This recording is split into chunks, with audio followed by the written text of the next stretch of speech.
ఆంధ్రప్రదేశ్ ప్రభుత్వం తరపున సీఎం, మంత్రులు సహా టీం స్విట్జర్లాండ్లోని దావోస్ సదస్సుకు వెళ్తోంది. ఆంధ్రప్రదేశ్ ముఖ్యమంత్రి చంద్రబాబు ఆధ్వర్యంలో దావోస్లో జనవరి 20 నుంచి 4 రోజుల పాటు జరుగుతున్న వరల్డ్ ఎకనామిక్ ఫోరం 2025 సదస్సుకు హాజరవుతారు. ఈ మేరకు ఏపీ నుంచి వరల్డ్ ఎకనామిక్ ఫోరం సదస్సుకు ప్రతినిధుల బృందం హాజరయ్యేందుకు అవసరమైన ప్రతి ప్రతిపాదనకు రాష్ట్ర ప్రభుత్వం ఆమోదం తెలిపింది. దావోస్లో ఆంధ్రప్రదేశ్ ప్రభుత్వం తరపున పెవిలియన్ ఏర్పాటుతో పాటుగా వసతి ప్రయాణం ఖర్చుల కోసం ప్రభుత్వం 15.98 కోట్ల పరిశ్రమల శాఖ నుంచి ఖర్చు చేయడానికి ప్రభుత్వం అనుమతించింది. ఈ మేరకు ఈడీబీ రాష్ట్ర ఎకనామిక్ డెవలప్మెంట్ బోర్డును నోడల్ ఏజెన్సీగా నియమించింది ఆంధ్రప్రదేశ్ ప్రభుత్వం. ఈ కార్యక్రమంలో పాల్గొనేందుకు వీలుగా అన్ని శాఖలతో సంప్రదింపులు జరపాలని ప్రభుత్వం ఉత్తర్వుల్లో తెలిపింది.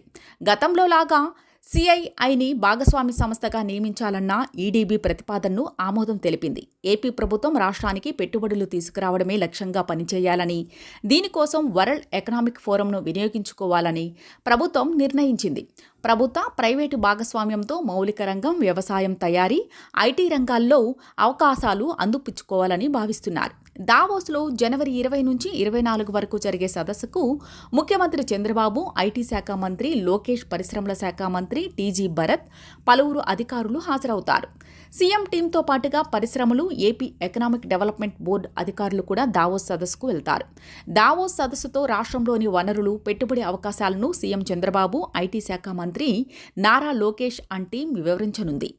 పేషింగ్ ది ఇంటెలిజెంట్ ఏజ్ అనే థీమ్తో ఏపీ ప్రభుత్వం పెవిలియన్ ఏర్పాటు చేయాలని నిర్ణయించింది. మరోవైపు తెలంగాణ ముఖ్యమంత్రి రేవంత్ రెడ్డి కూడా దావోస్కు వెళ్తున్న సంగతి తెలిసిందే.